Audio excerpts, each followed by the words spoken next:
this on. I don't yeah. So I guess we'll go ahead and get started here. I'm Jordan. I'm not going to spend a whole lot of time talking about who I am and what I'm doing here. I'm just going to go ahead and get into it. I'm hoping to kind of buzz through this presentation about 30 minutes and leave about 10, 15 minutes for discussion. So we'll see how that goes here. I'll be checking the time. I should say, I'm going to be switching back and forth probably a little bit between person first, identity first language, so just disclaimer. This is just a brief outline. We're going to talk briefly about what neurodiversity is. If you're at Tema's presentation, it'll be just review for you guys. We're going to talk about just some basic elements of existing neurodiversity hiring initiatives, kind of general, and then some sort of thoughts for future directions of neurodiversity at work.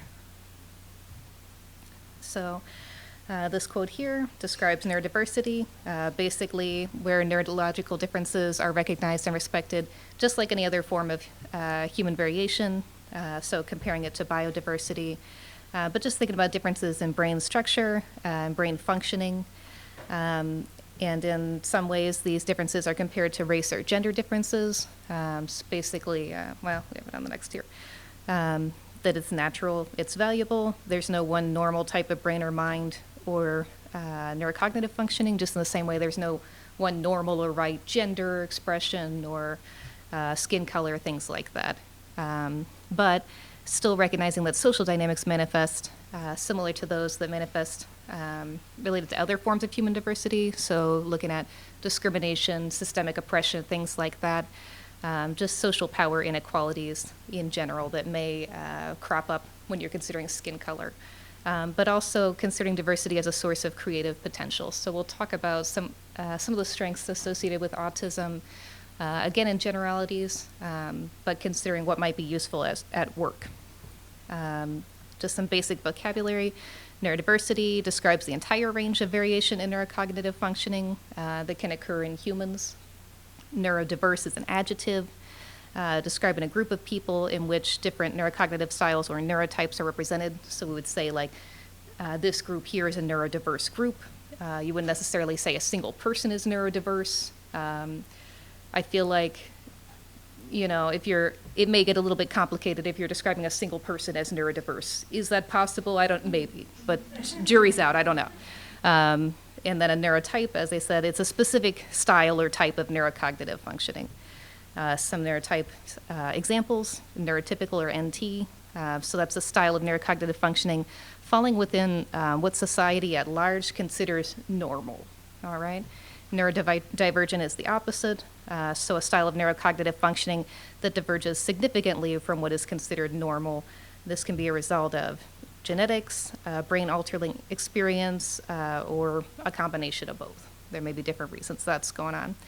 And neurominority, I like this term, was coined by Nick Walker, 2014, basically describing a population of neurodivergent people that share a specific type of neurodivergence, so certain neurotype that is innate to their identity, has pros and cons to it most likely, but are facing discrimination, misunderstanding, or prejudice from the majority group. So now we're going to be moving into talking a little bit about existing hiring initiatives.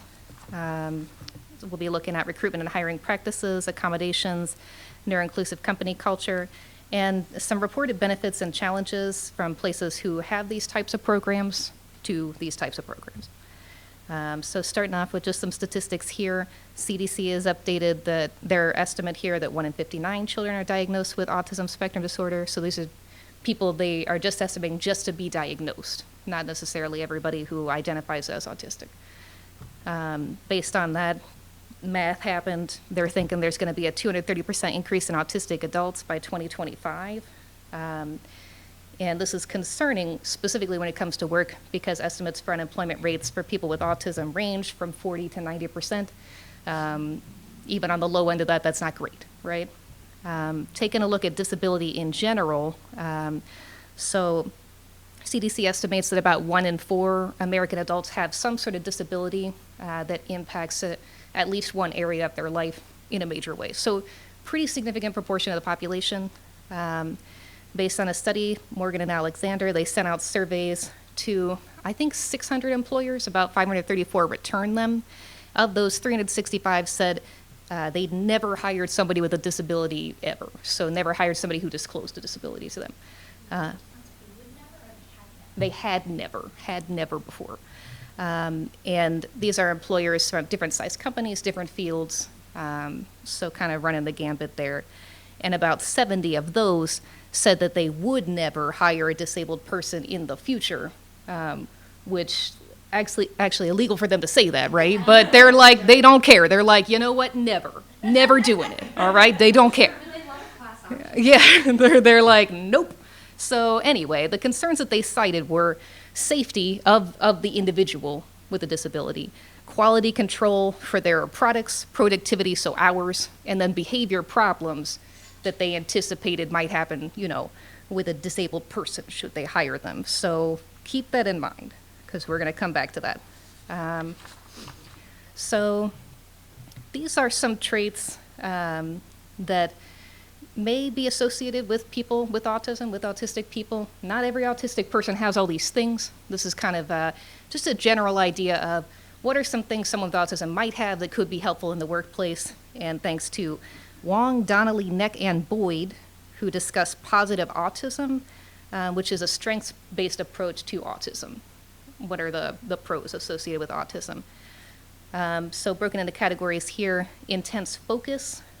So I think, as many people here may know, people with autism are generally thought of having some kind of special interest. So if that special interest overlaps with the area of work that your company is in, that's a plus for you. That's good. Generally, people with autism are thought to be kind of detail-oriented, have this kind of systematic information processing. That may or may not be the case with every autistic person, but with certain areas of work, this can be very helpful.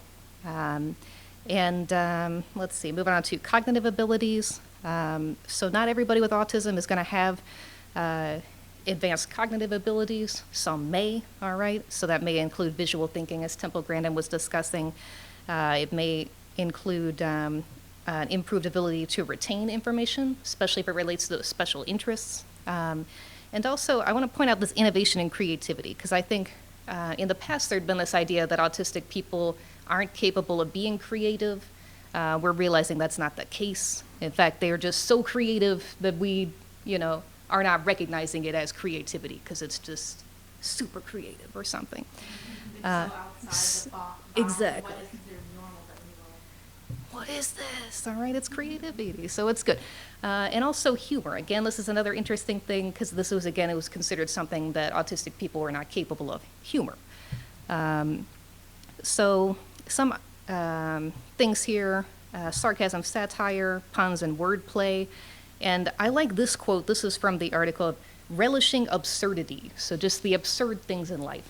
And this is highlighted as something that can be helpful for work because humor is a good way to bond with people, to bond with your teammates at work, your coworkers.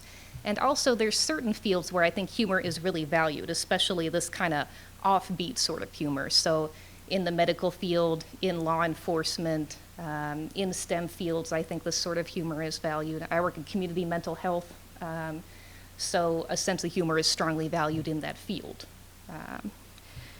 There's I won't go into the reasons for that, but it's valued in these fields. You got to be able to laugh, okay? Self-care. You got to be able to laugh if you're working in that field. And also, honest and just. I liked this also. So they highlight here something employers may be interested in, a tendency to follow rules, so employers who are worried about those behavior issues, and also just a generally strong work ethic. So especially if it's an area of work that someone is interested in, they want to be going to work. They want to stick to that routine and be doing the thing that they love to do. And also this open-minded and fairness. I liked this also because there's also an idea that autistic people aren't very open-minded. So the where they're highlighting this in the article is being open-minded towards people from other diverse backgrounds. So if somebody has, a different sexual orientation that other than heterosexual or different gender expression or something like that, someone with autism generally is less concerned with that than maybe some people who do not have autism, generally speaking.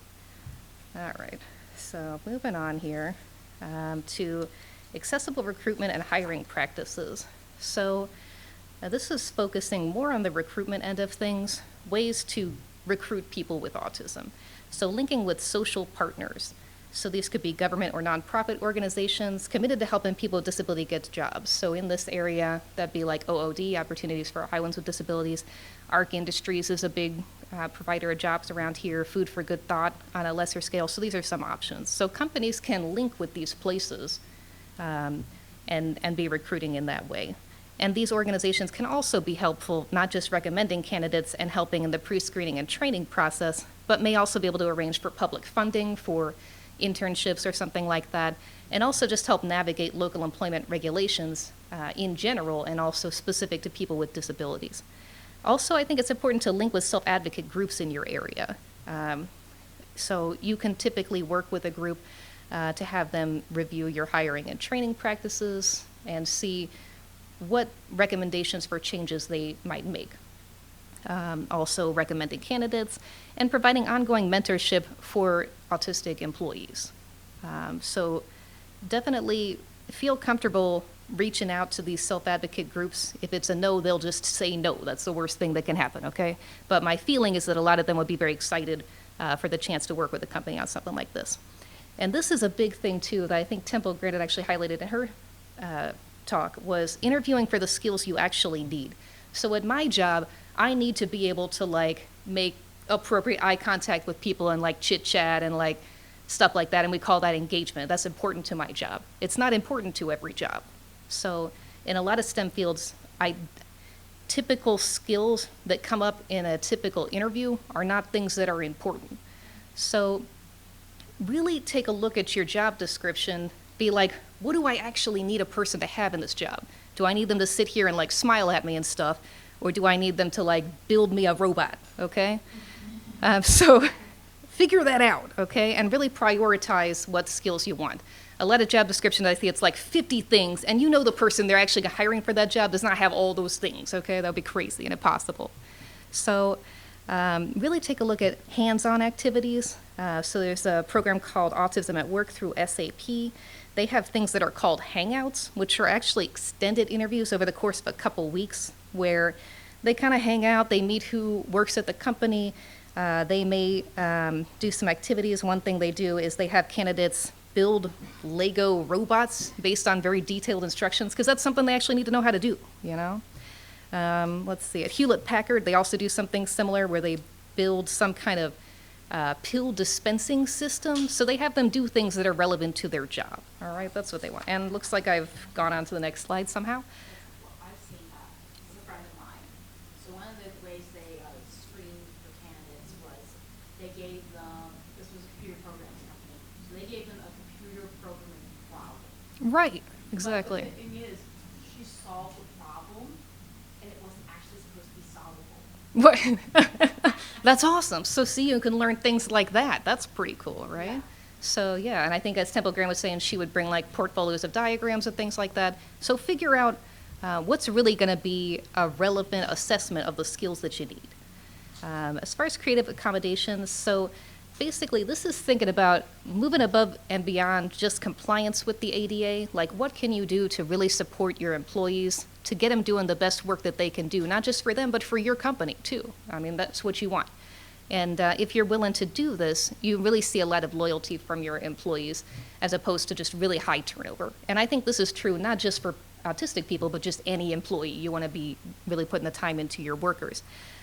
So I think this is really helpful, create a work support system. So have teams, you know, let the teams be working closely together. You don't need everybody just in a little box all the time. I mean, make it so that people can rely on each other. A good way to do this is assign a workplace mentor. So somebody who's been there for a few years who can kind of show somebody the ropes and be available, not just when it comes to the actual job duties, but also just getting used to the company culture, you know, like how do people communicate with each other, you know, in this workplace, things like that. And make sure that there's easy access to supervisors and to HR people. I think something that I've run into in past jobs is I have a supervisor, I have HR, but they're like in another, you know, city or another state or something like that. That's not helpful, you know? You want to have somebody who is easily accessible, even if that's just by phone or a computer or something like that. Invest in your employees, support career development. So you want to sit down with somebody, figure out what their long-term career goals are. Help them do that at your company, because otherwise they're going to do it at somebody else's company, all right? And track that progress, you know? So a concern that some people have mentioned is that if they're bringing on disabled workers, autistic workers, that they won't be able to give them like regular performance evaluations because, you know, I might say something to them and then they complain to the ADA coordinator, blah, blah, blah, whatever. So that's typically does not happen, okay? Like set up expectations, be very specific and very direct about what the job is. Just can't stress that enough. And really that should be happening for any employee at your company. And you can be flexible on a performance evaluation and still have it be a performance evaluation. Like, this is not saying that you can't hold your employees to a certain standard. You're just being considerate of what their needs are. And you should be doing that for any employee. So be flexible, individualized accommodations. So again, this is something you could be doing for all your employees, and they're going to respect that, and they're going to value you as a supervisor if you're able to do this for them. Even if this means going beyond what the ADA requires you to do. Some concerns that, and this has been something people have said to me, even working with like kids in a preschool classroom, like, well, if we give some kids accommodations, the other kids are gonna be confused, all right? So they're just like, we just won't give anyone accommodations and no one will be confused. I'm like, okay, no, all right? Can't do that, okay? Right, yeah, so, and you know what we do with like preschoolers to help them understand this is they're like, why does so-and-so get a weird bumpy seat pad that they get to do this on, all right? Well, that's what so-and-so needs to be able to sit in your chair, you know? And they're like, well, I want that. I would say just give them that, okay? Or you can just be like, you know, different kids need different blah, blah, blah. Little children understand this, all right? 4-year-olds understand this, so your 40-year-old employees can understand this too, okay? Just have a little faith in them, all right? All right, so, all right. Fostering a neuroinclusive company culture. So this is really going beyond just work, accommodations, and getting people in the door. How do you make the company a comfortable place for people who are autistic or really who are diverse in any way, right? Representation, receptivity, and fairness. These are the 3 facets of just inclusive company culture. So for representation, you want to hire and promote, all right? Not just hire in an entry level and just leave them there for 15 years, all right? Promote them. Qualified individuals from neurominority groups to leadership positions. So if you're investing in your employees, as we talked about on the previous slide, you should be able to promote them. You should be able to further their career here. And that when you're having people come in on an entry level, they can see, hey, there's supervisors here who are similar to me, all right? That's what you want. And you want to allow equal access to a variety of work areas. So again, the Autism at Work program, when they first started working with people with autism, they had in their head a specific area of work these people were going to be doing. And then they got them in there. It turns out they can do all kinds of things. They were like, what, crazy. So, but they rolled with it. They were flexible. They were like, okay, you want to do customer service, you can do customer service. You want to do this or that, whatever, all right? If you want to learn how to do this, we'll train you up on this. If it's a good fit, you can stay with that, all right? So being clear that just because someone has autism doesn't mean that they can only do this one thing, all right? And that's helpful for people coming into the company to see that. Hey, I can do a lot of things. I'm not being pigeonholed here. Receptivity. So this is just a general openness, generally on the part of supervisors and neurotypical employees. So you can do this through employee training, you know, giving them a general idea of what autism is, how someone with autism may be different from their typical coworkers, and how to work with that, you know? And also offering a variety of supervision styles. So I think a lot of people kind of think of a supervisor like, I don't know what everybody has in their head about it, what a supervisor does, but many people have a different idea in their head of what supervisors do. So that's because they have different supervision styles. So you want to offer a variety there. Now that doesn't mean one supervisor has to know every style and be like some kind of I don't know, people genius who just knows how to adapt to every, supervision style that's needed, but have different supervisors there from different backgrounds who approach supervising it a different way, all right? And fairness. I mean, I think this is pretty self-explanatory, but we want to have equal pay for similar positions. So, seriously. So, yeah, I mean, technically, you can pay people with disabilities less than minimum wage. You could do that in the state of Ohio, other states around. That's not cool, all right? Please don't do that. That's all I have to say about that. And you also want to be working on foster other forms of inclusivity. So not just neuroinclusivity, but people from different religious backgrounds, racial, ethnic backgrounds, gender expression, sexual orientation, and so on. Because diversity is a good thing for your company, all right? So just focusing in general on inclusivity. And also involving neurodivergent employees in team meetings and conferences. So I think there's some confusion around, like people are like, well, autistic people have trouble in social situations, so I'm concerned if we're inviting them to those conferences and things, they're going to be like really stressed out because they have to do social things now. That's not a good reason to not invite people to your meetings, okay? I don't like meetings either, okay? But I'm still invited to meetings. Nobody likes meetings. They're not fun, all right? Nobody likes meetings. They just want to do their job and go home. Extend the invitation, all right? You want people to feel welcome. You want people to feel like they're at the table and they're part of the conversation. And there are ways to accommodate people if they have sensory concerns. There's technology is a thing. You can bring people in Skype and things like that. This is a lady right here who loves, as I'm pointing at Jillian here just randomly, this is a lady right here who loves, what is it? It's not Skype. It's like that Zoom conference calls. Oh, yeah. This is a lady right here who loves Zoom conference calls. All right, so benefits and challenges. So these are some benefits and challenges of neurodiversity hiring initiatives that have been reported by Microsoft, SAP, Autism at Work, and Hewlett-Packard, who have these sorts of programs. They found the benefits are they actually have higher productivity and lower product defect rates. If you remember, that was a concern that people had about hiring people with disabilities. Turns out they didn't need to be concerned about that.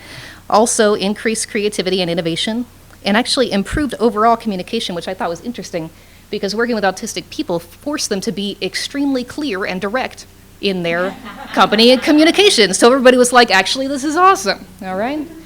Loyalty and less turnover. So people who are involved in the Autism at Work program were extremely unlikely to leave because, those people gave them a chance and really worked with them, and they respected that.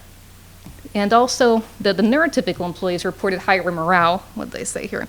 They said their work was more meaningful because they were able to participate in this program. So it meant something to the neurotypical employees as well.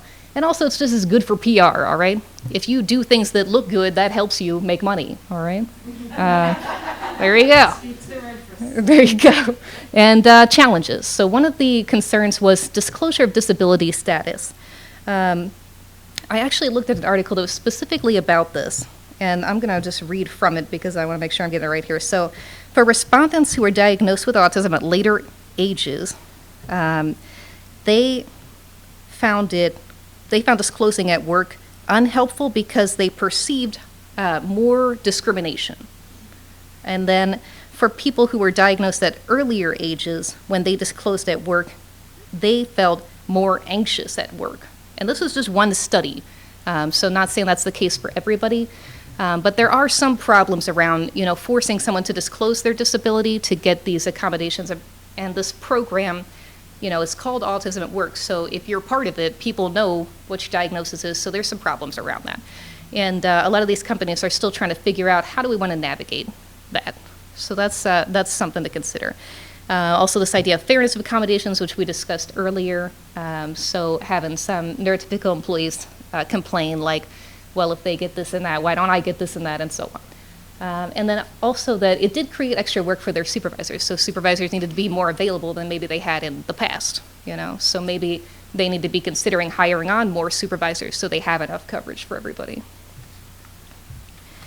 All right, so future directions. All right, so consider a more fluid approach. So this addresses the disclosure issue. So a lot of these neurodiversity hiring programs have been criticized for being too in your face. That's the quote there. And actually, this is the exact stuff that I just said. It's now here on a slide. There you go. I'm good. They're highlighting in this article some alternatives that are possible. So authorizing individualized but informal support. So the benefit there is it does enforce disclosure. The downside is if it's informal, there's a little bit less protection there, potentially. So that's the balance there.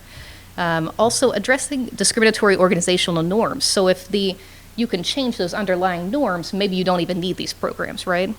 So that's a way, specifically SAP is trying to move in this direction. They want to be so neuroinclusive that they don't need these programs anymore. That's their stated goal. Sorry, what is SAP? SAP, I'll be honest,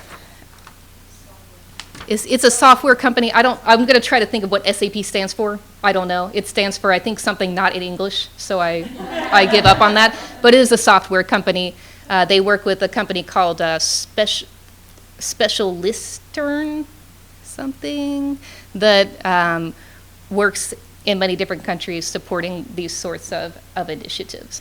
And I just call them SAP because I don't know how to say their name. And then prioritizing neurodiversity-related staff training. So making sure that your staff are aware, even if there's not the special program that exists to protect people, that you're being, cool, basically.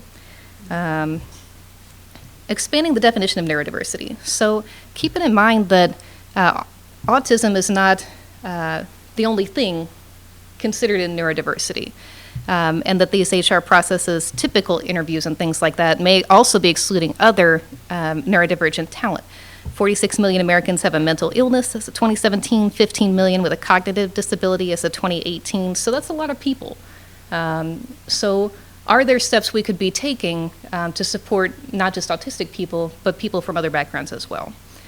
And also, all diversity is a plus. So employees value diversity. In a Glassdoor study of 2014, they found that 65% of people reported valuing diversity when looking at potential employers. That's a lot of people. And only 57% said their company was doing enough to increase diversity in their workforce, all right?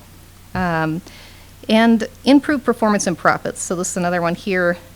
Gartner 2018 that said ethnically diverse companies were 35% more likely to outperform their peers, and very inclusive organizations generated about 2 times more cash flow per employee, and were 120% more capable of meeting their financial targets. So employees want diversity, but it's also good for the bottom line, basically. All right. That's the end somehow, surprise.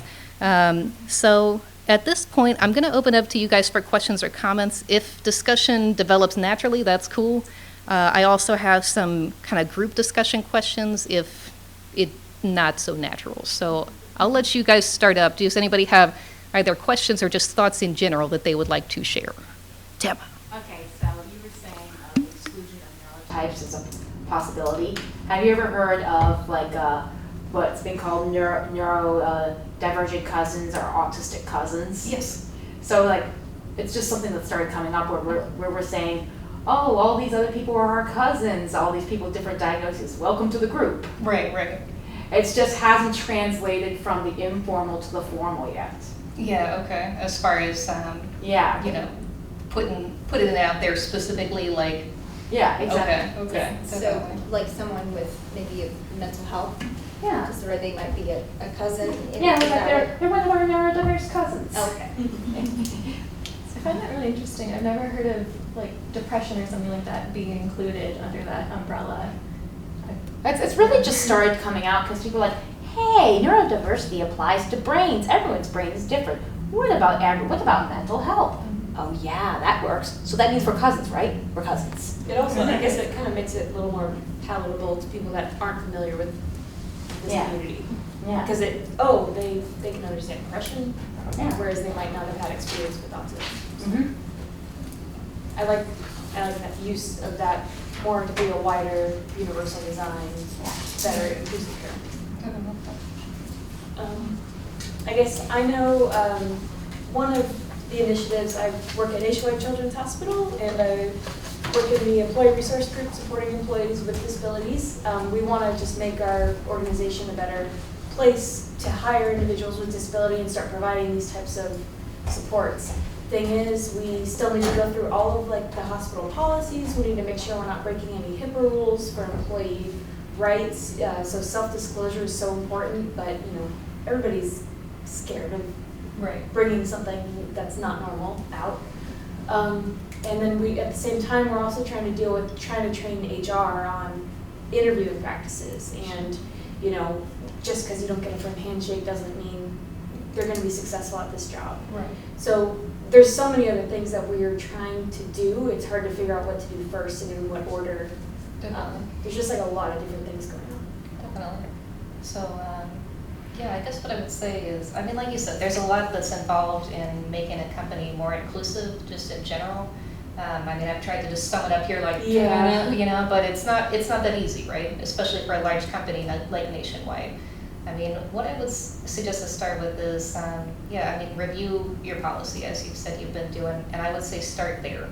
Before you get into worrying about training your staff and things like that, see where you're at right now. Just assess where you're at right now. And that may also mean, maybe involving some self-advocates to review those policies with you, not just people who are currently working at Nationwide. And I might recommend also, if you can involve people from outside the organization, and just get those fresh eyes on it could be helpful, So.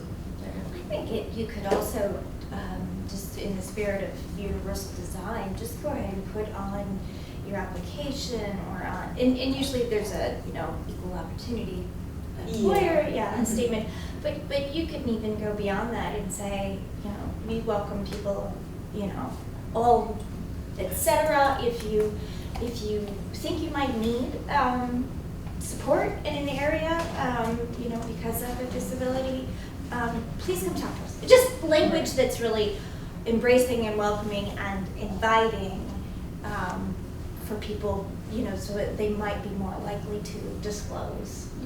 Because it is, obviously it's a person's choice, but it can be easier to support a person if you know what you're. And it's sometimes hard to know when to disclose because it's quite often a catch-22. Oh, sure. Yeah. I would say too. I mean, a lot of, I think most companies now are having these online applications, and I think everybody's probably seen this, but like a screen where it's like, do you have a disability? And it's like 150 things that are like a disability, like check this box. And you never know, like, if you're really honest on that, are they just going to throw that out right away? You're opening yourself up to that. Yeah, and technically, you don't have to disclose a diagnosis. All you technically, legally need is to say, I need an accommodation. Apparently, legally, you can. Yeah. Don't have to say anything until you But get that's that the interview, reality. and if they give you the job, and then you have to be like, just let you know. Yeah. Right. Oh, it's like, my thing is, it's probably not the nicest thing, is I kind of trap them. Trap them. Yeah. They hire me and then I tell them once they hire you, afterwards. they can't fire you right after you say that. So. That's true. Just do that. It's not the nicest thing, but it's been the safest way to do it. Yeah. And it's unfortunate you feel like it's something you have to hide, in order to get in the door, but I don't know. It's a complicated issue, disclosure, when to disclose and how to do it, and I don't know the answer to it, I guess it's hard. I just not clear on like what the rights are. Like, will I step in it if I disclose now or later? Right. I mean, that's the thing. Stupid reasonable accommodations loophole. Right, yeah, and that makes it difficult. Yeah, and that's why, I think a lot of employers, or I shouldn't say, that's judgmental maybe to say that, but some employers are still stuck on this idea of what's the minimum that I need to do? But if you do more, you're gonna get more, Your employees are gonna be able to do better work, and they're gonna be motivated to stay with you, And I think it's tricky. I mean, putting a statement like that on your application, I think is helpful. I think it's a very good place to start, but you need to back it up, Like, it's one thing for somebody to see that on a piece of paper or see that on a computer screen. It's another for them to really trust that you're going to be there and you're going to provide that support. The only way to do that is to do it, Show to show them. Kind of adding to that, maybe what you say is, here's a list of accommodations we can provide. If you need more, let us know. Right, absolutely.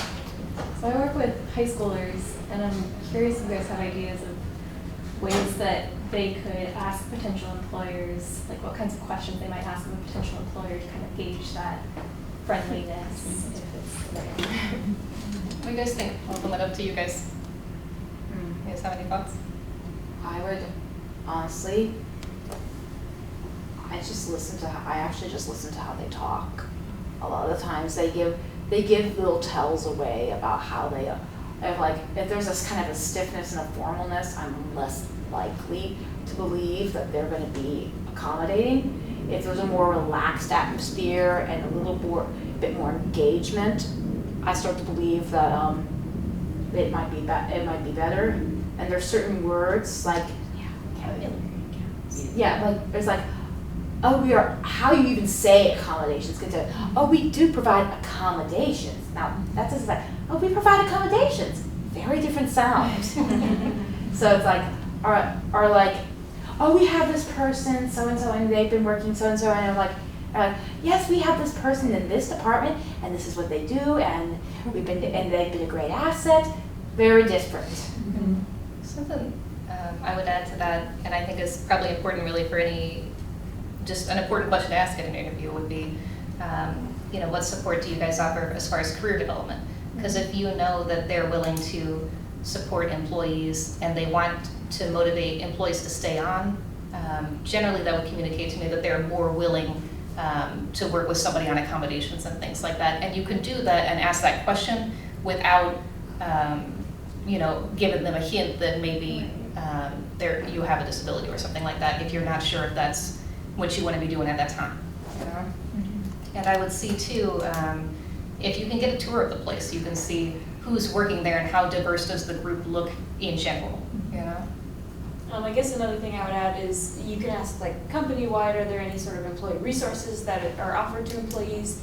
A lot of times there'll be like specific like organization-wide policies or things for employees to do. If they have a lot of options like volunteer activities or groups to join, they seem to be a little more inclusive.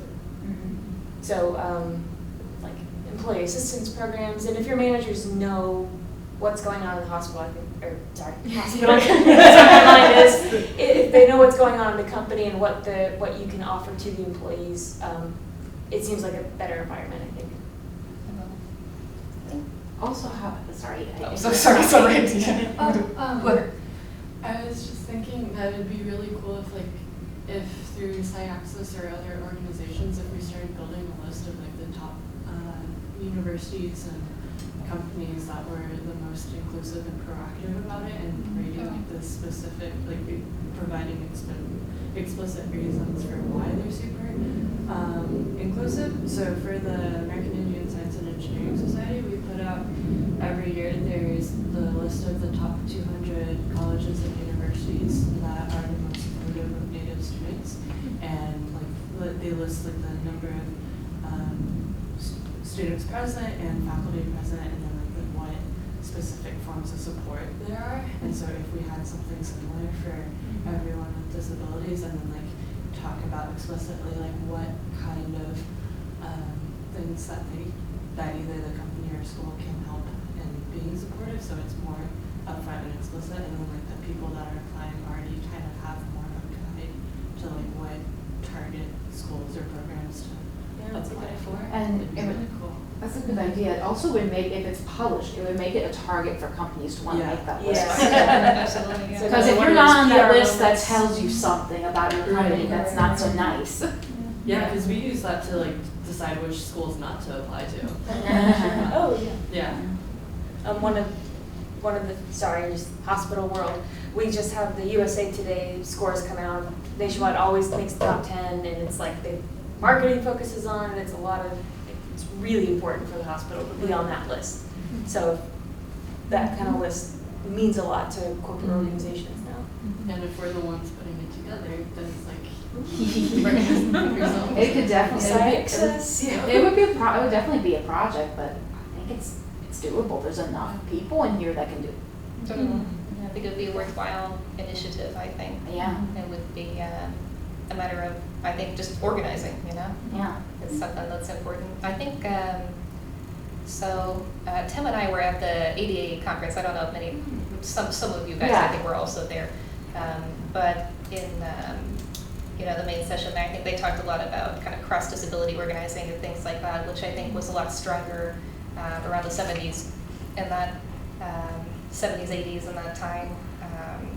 And maybe people got a little bit more silent since that time. So it could be a good way to.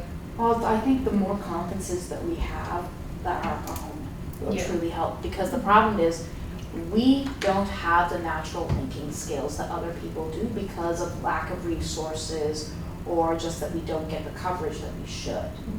So if we keep running conferences like this, people are going to start copying something like this, Right. and it's going to get bigger. So it's just key. It's just, it may sound cliche, but we just gotta keep working. Right. Any other thoughts? Oh, I was just thinking about like interviews, because I know I'm a teacher, and so like I know in the teacher interview where you walk into a room and there's 5 to 6 people. One time I had one with one. That was fine. I didn't get that job. That was much better than walking into like a panel, and like I was just wondering if there's like any sort of like work you could do with groups of like, because I know like teaching is like you work with other people, or at least you're supposed to. But like I wonder if there's like any sort of like ways to like restructure interviews where you're not like, if you're just like an anxious mess already, you just walk in there and just Because I'll be honest, if there were 6 people, I would have walked out. Yeah, it's not great. Yeah. I've been told, like, if you walk into an interview and you're really nervous, like, you just say, I'm so sorry guys, I'm really excited to be here, I'm really nervous. Like, you can put that out there, and then they know anything awkward, they'll just attribute it to that. Okay. And that's something that, I mean, okay, that's relatable. That's part of the human condition, to kind of have that performance anxiety. So, yeah, it should be assumed. It's like walking into it. I think we also need to change interview culture where it feels less like you're on a stage. Yeah. Because what you present in an interview is not the actual reality of the employee you're going to get. Oh, yeah. You're just getting some dressed up doll. Right. So if you really want to see what your employee is like, and you need to start stripping down the artificiality, but that's going to take a much longer time. But it's probably necessary, because how many people manage to slip by presenting themselves when really they may not be qualified, or someone who's qualified can't present themselves the right way, and so they get dropped. Right.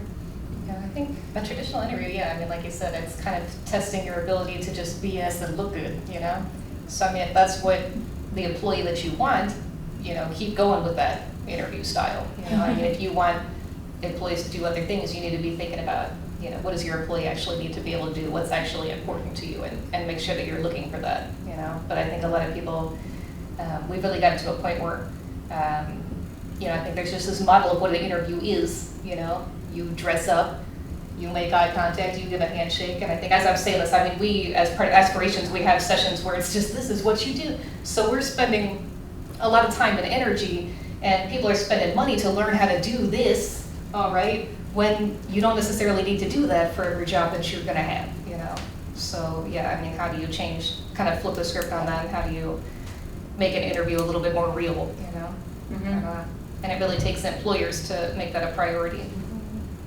I think it's more like we're going to have to whack them upside the head with reality at some point. I think STEM is doing a good job of changing that interview process, but otherwise when it comes to 90% of every other interview, it's still that same Right. model. And it's also that people get so stubborn and set in their ways. They don't want to change because it appears to be working. I think something that gets me too is like when you go to an interview and it's just like an HR recruiter, and I apologize if anybody here is in HR, but HR seems like a strange field to me because it's like a field, I don't know, because when you're working at a place and you know the job, I feel like that's the person who should be evaluating whether somebody else will be able to do that job. Whereas with HR, it's kind of this general field where you can just go you know, you can recruit people at a hospital, you can recruit people at college, you can recruit people just many different places without necessarily knowing the ins and outs of the job. So if you're doing that, you kind of need to have a script. You need to have a checklist of these are the questions I'm asking you. I'm writing the answers on a little sheet of paper. Who's had that interview? You know, where it's like this little worksheet. I've had that. So part of it too, I think, is maybe being able to let go of that a little bit and include people in the interview, or just letting the interview be run by people who are actually going to be working with this person and doing that thing with them. You know. Alright, so we're gonna have closing remarks in about 3 minutes. So if you guys have any more questions for Jordan, feel free to like ask in the hallway or something. I just want to let you guys know. Okay. Thank you, everyone. Thank you. I appreciate you guys coming. Thank you. I appreciate all your comments and for being a chatty group. I didn't even need the discussion questions, so that's always nice. Thank you. We're not students, we're good.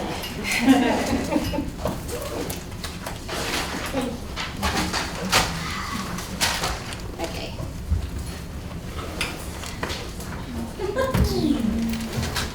I'm actually not sure. You can start when you know. Jordan, I would love to see the your presentation. I would particularly love to see the resources.